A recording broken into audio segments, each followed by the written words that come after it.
You will hear a telephone conversation between a woman and a man who works for a holiday company about a holiday she would like to go on. First, you have some time to look at questions 1 to 6.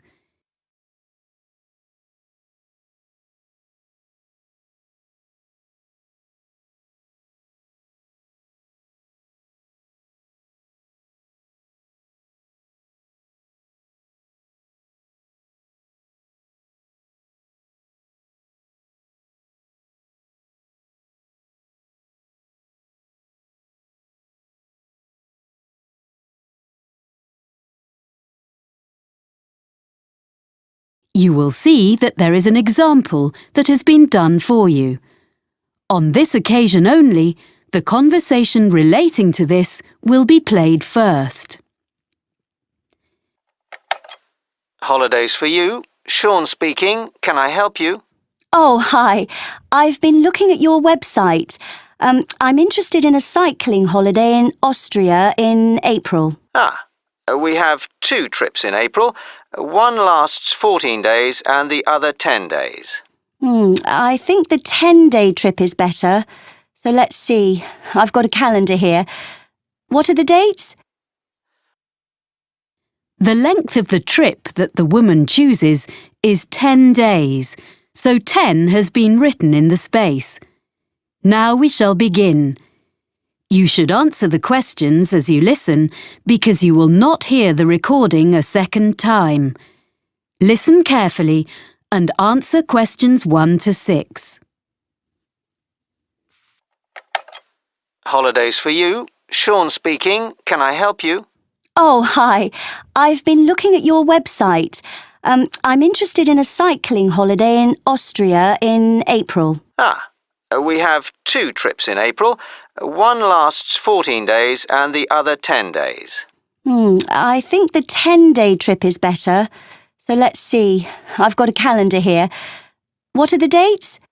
Well, that trip is in the middle of the month. It starts on the 17th of April and it finishes on the 27th.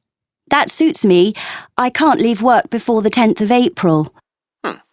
Let me see if there are any spaces. Is it just for yourself? Myself and my sister, so 2 of us. Yes, we have spaces. Is it a big group? At the moment, there are 12 people booked on this trip, and with you 2, that will be 14. The maximum number is 16, so it's almost fully booked.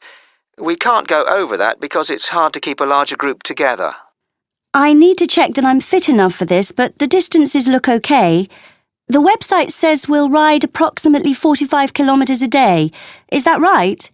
That's correct, and I've got the exact distances here. It really depends on which part of the trip. Some days are only 35 kilometres, and some are more, but you'll never have to cycle more than 50 kilometres in one day. Oh, okay. I can manage that. And we stay in hotels? Yes, they all have restaurants, and the rooms have ensuite facilities. And do they have pools? It's how I relax after a long day. There is a swimming pool in a few of the hotels, but none of them has a gym. I don't think we'll need a gym after all that cycling. I'd better find out how much the holiday costs before I get too excited. Including flights, it's £1,177 for one person. Oh, we'll book our own flights on the internet. That's just £1,013 then.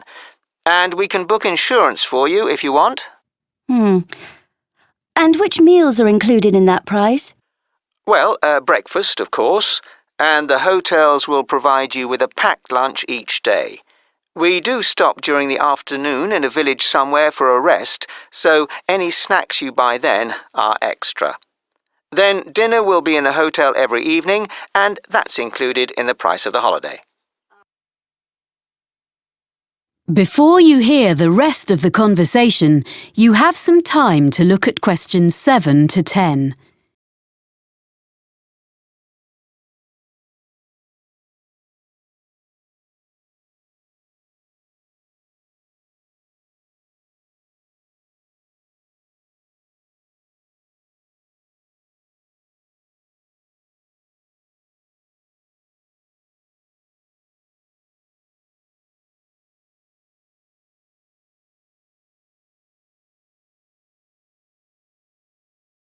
Now listen and answer questions 7 to 10.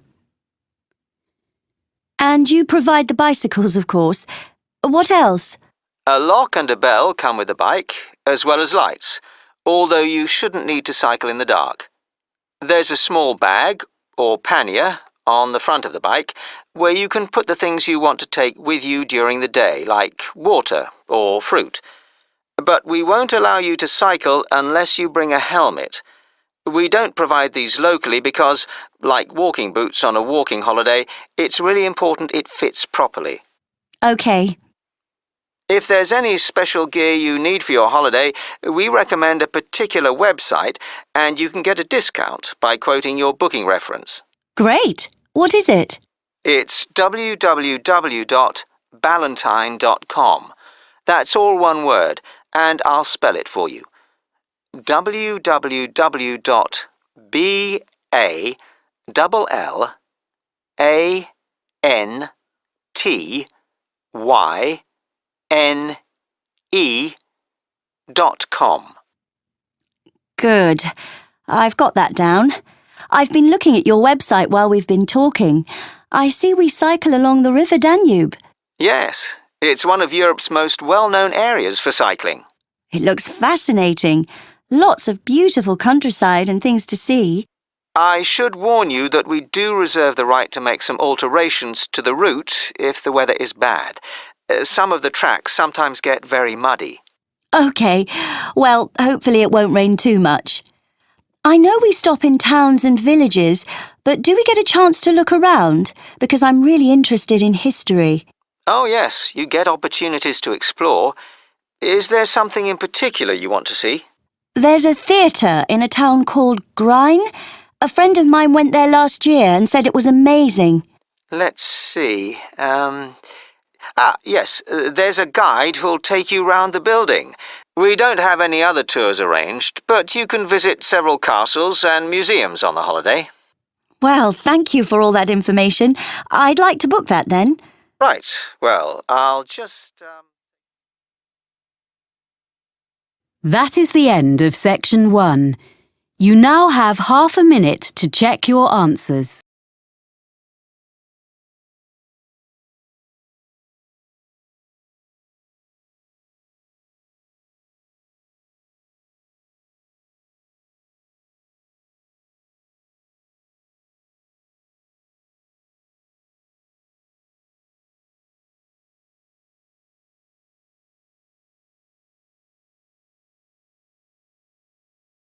Listening, section 2. You will hear someone talking on the radio about food and restaurants in the local area. First, you have some time to look at questions 11 to 14.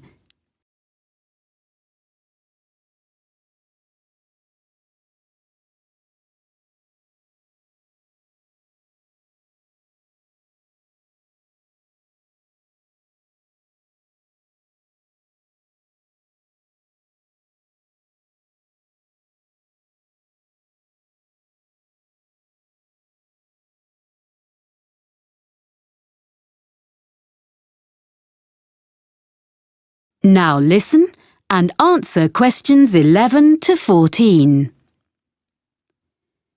And now we have our Know Your Town section, where we look at what's on offer in our area. Today, John Munro is going to tell us about local food and eating out. John. Well, most of us buy our food in supermarkets these days, but we're very lucky having a wonderful market here.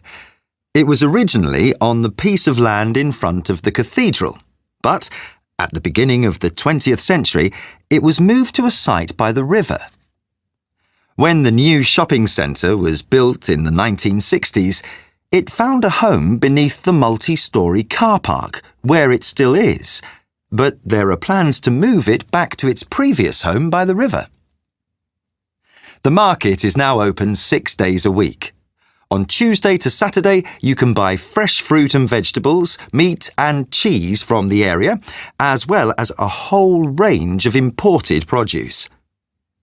But if you come on a Sunday, you'll find a different market, where craftspeople sell what they have made, things like bags, cards, clothes. During the week, there are a few stalls selling more everyday utensils like saucepans and cleaning products alongside the fruit and vegetables, as well as one new stall selling antique furniture, which is proving to be very popular. People often ask what our local dish is. As we're by the sea, they expect it to be some kind of fish recipe. Our fish is good, of course, but there isn't one particular dish that stands out.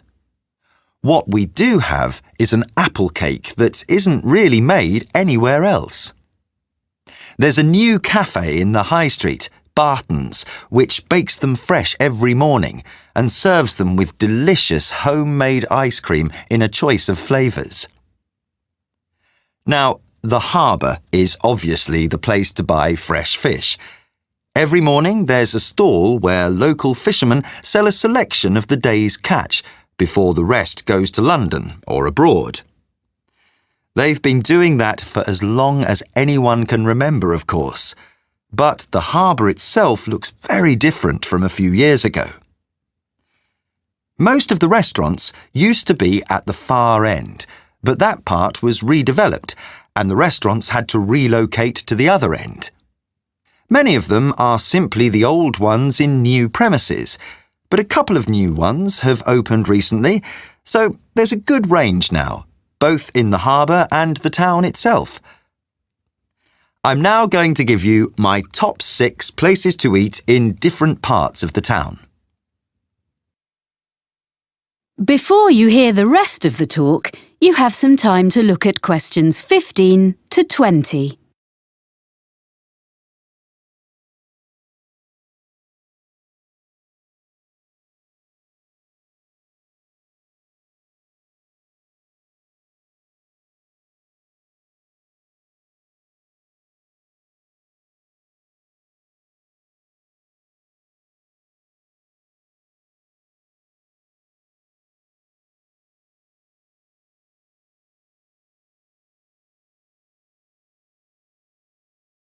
Now listen and answer questions 15 to 20. So, number 1 for me is Merivales, which is in one of the busiest parts of the town leading down to the harbour.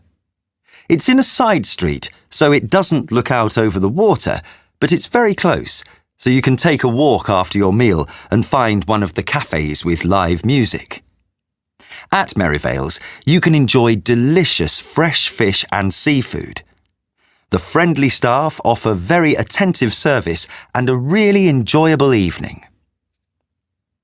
The Lobster Pot is on the main road going down to the harbour, so it also misses out on the sea view, but the food makes up for that. It serves a huge range of fish and seafood, as well as vegetarian and meat dishes, so there's something for everyone. Prices are from mid-range to fairly expensive, so it's really only for a special occasion.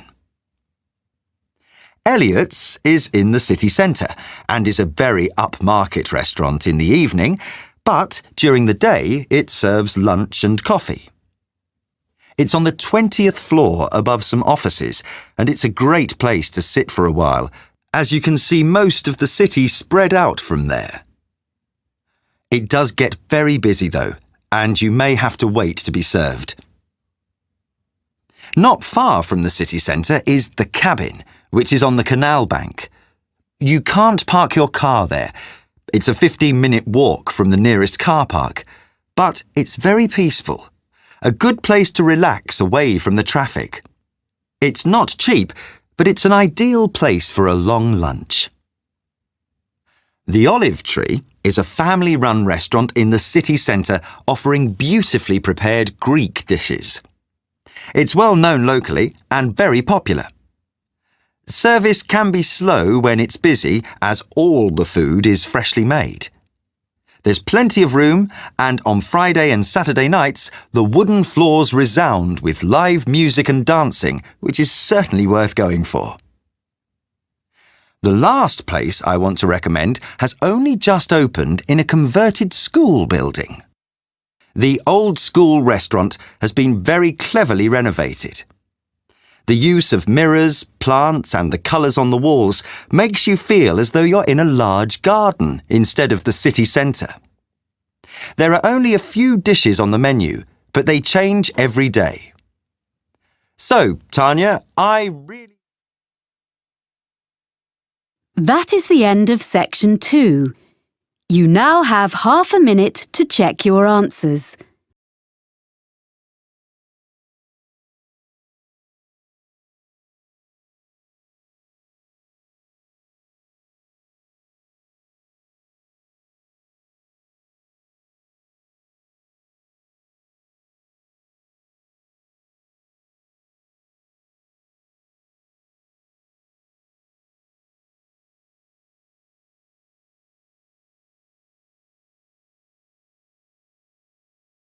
Section 3.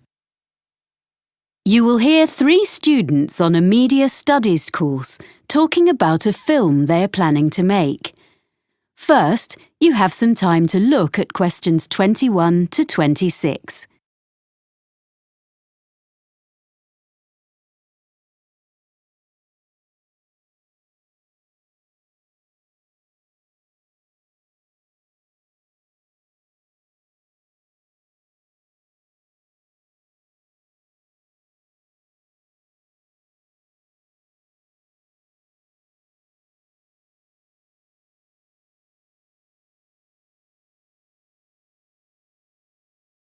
Now listen carefully and answer questions 21 to 26. Hi, Mike. Hi, Razor. This is Helen. Hello. We're really pleased you've agreed to join us on this film project. Yes, your experience is going to be so useful. Well, I hope so. It's the technical side I know best. Lighting, sound and stuff. But you think the script is okay? Yes, I think it's great. Have you decided where you're going to shoot? Well, there's the watermill scene at the end, and we've thought about some locations in town we can use. They're behind the shopping mall and on a couple of residential streets, and in an empty shop on campus. It means we don't have to worry about getting permission from a shop owner. So, do you think we should go to all the locations with you? It would be a good idea. We need to talk about the levels of background noise so we know they're all going to be reasonable places to film. But the sounds of traffic will make it more natural. I think Razor means things like aeroplanes, trains and so on that would mean we have to stop filming. Exactly. And also, I'll make notes for myself about what lighting I'm going to need. I think the university department has a good range of equipment, but I'll need to make a list for each location for my own reference. Anyway, once we've had a look round, you can do the roadworks check. What do you mean? You need to find out about building work or roadworks, because you could start filming one day and come back in the morning to find one of the roads has been dug up. The local council have to be informed about things like that, so you can find out from them. OK. Then I think we need to work from the script and put together a list of all the scenes and decide which ones we're going to film when. We need to prepare the shooting schedule day by day. You're right. Then, when you know how long filming is going to last, you can tell everyone when they're needed. OK, so as soon as we can, we'll audition, and then when we contact people to offer them parts, we can send the exact dates and make really sure they're free. Because often the actors are all enthusiastic, but then when you try to pin them down about whether they're really free at that time, you find they've got exams or something, or they're off to a festival just before, and you have to rush about looking for replacements. Then we need people who can take over the main parts if one of our stars falls ill or something. Yes, I agree. So offer the main parts to the people we really want, and then look at other volunteers who were okay. Yes. We can select the understudies once the main roles have been confirmed. So, once we've got that sorted, and we've held all the rehearsals of the main scenes, we'll be ready to start filming. Yes, that sounds good. Anything else? Just housekeeping, really. We don't actually need costumes because actors will wear their own clothes. My family has agreed to lend us some pieces of furniture which we need, so we'll go and fetch those the weekend before we start. We'll provide food and drink during shooting, so I'm going to borrow some cool boxes. And I've got a little van. Most of the locations are within walking distance of the halls of residence anyway. The only one further away is the watermill. Ah, yes. Can you tell me about that? OK. Hang on a minute. I'll get my notes. There's a plan in them.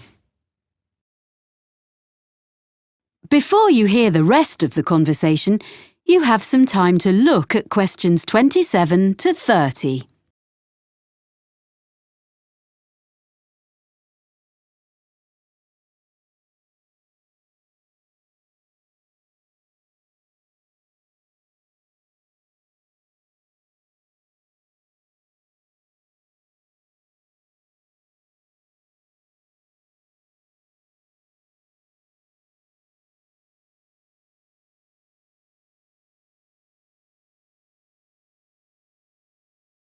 Now listen and answer questions 27 to 30. Here's the mill. You see, basically you have a vertical water wheel which was used to power the grinding stones. It sounds really interesting. Will we film inside? Yes, that's where the final scene between the girl and the man takes place. Our plan is to fix one camera outside by the window next to the door to film through the window, and then have another handheld camera inside the mill. That means we can get two views of the same scene. We were going to do something using a mirror, but we decided that would be too complicated. Yes, by doing it that way, all we'll need is lights on the inside, next to the wall behind the wheel, which can shine across to the opposite wall. Will that give enough light? I think so, because the scene is in the evening. It shouldn't be too bright. The actors will be carrying torches too. And we'll have an old screen made of wood just inside the door, because it's a new door and it'll look wrong. The lights won't shine directly on it, so it'll be fine. So you won't actually show the door open? No. There's a huge box on the floor against the wall farthest from the wheel. We'll see the girl approaching the mill on her bike. Then we see through the window and the man is inside looking at it. Then the next shot is the girl in the room with him opening the box. So it'll be a mysterious ending. Yeah. Well, I think it's going to be a great project. Good. Thanks. That is the end of section 3.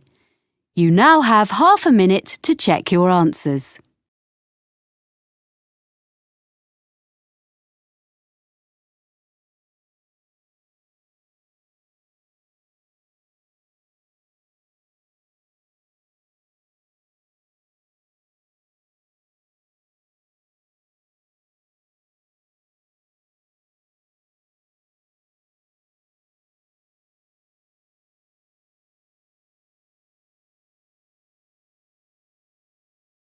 Section 4.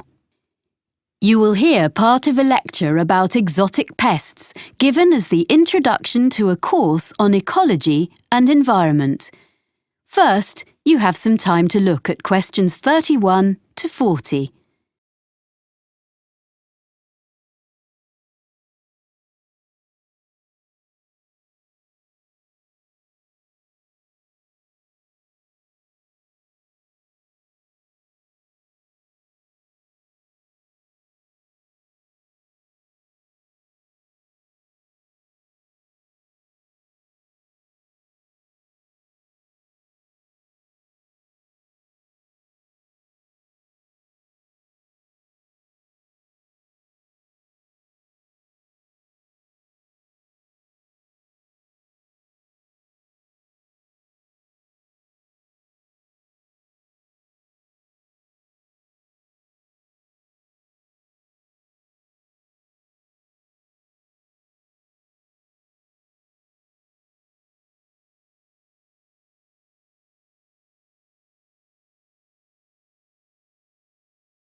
Now listen carefully and answer questions 31 to 40. Good afternoon. I want this afternoon, as an introduction to our ecology module, to offer examples of exotic pests, non-native animals or plants which are, or may be, causing problems, which might prove a fruitful topic for seminar papers later in the term. People and products are crisscrossing the world as never before. And on these new global highways, plants and animals are travelling too. Exotic plants and animals are turning up in Antarctica and on the most remote islands on Earth. For example, the Australian red-backed spider. It's made its way to countries fairly near home, such as New Zealand and Japan, as some of you may know. Well, it's also been found on Tristan da Cunha, which is a remote island thousands of miles from anywhere, way out in the middle of the Atlantic. Now, another famous animal invader in the other direction, so to speak, from England to Australia in the southern hemisphere, is the rabbit. This was in 1830, and it might seem less of a threat, but it became an extraordinarily destructive pest. The fact that rabbits increased so rapidly is perhaps more understandable when we remind ourselves that they had originally been introduced to England from continental Europe 8 centuries earlier. This was because they were regarded as a luxury food source, and in spite of having warm fur, they probably originated on the hot, dry plains of Spain, which of course explains why they thrive in the climate of Australia. A much less cuddly example of a pest introduced to Australia, this time from America, is fire ants. These are increasing and spreading very fast. Their huge nests can now be found in gardens in the city of Brisbane, and they are costing the Australian government a great deal of money in control measures. These were an accidental introduction, rather than a deliberate one, brought to Australia, probably in horticultural imports or in mud on second-hand machinery. As a biologist and conservationist, I have become increasingly concerned about these matters. Exotic invasions are irreversible and deserve to be taken more seriously, even when they aren't particularly damaging. For example, something that is not necessarily a major disaster compared to other ecological experiments. In 1975, an Australian species of earthworm was deliberately introduced to the Northern Hemisphere, in Scotland, because they were bigger than the natives.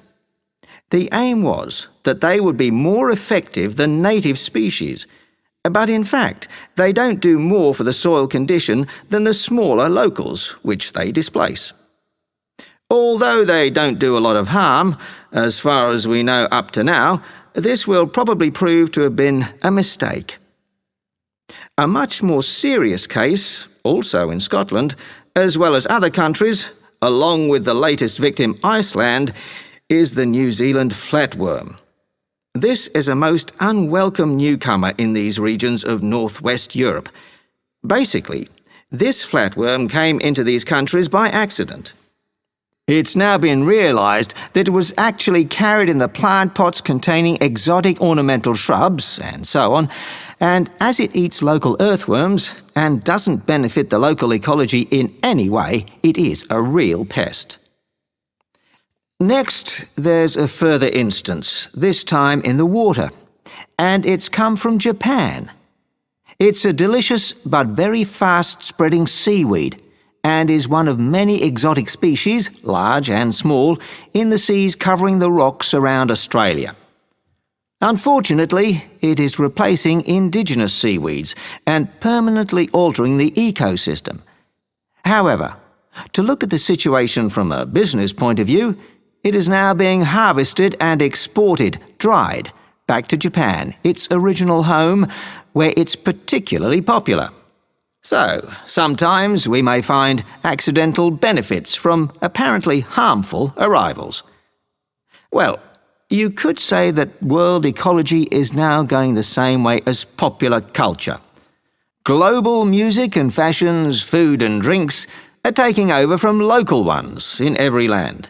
And in ecosystems, we find vigorous exotic invaders overwhelming native species and natural habitats.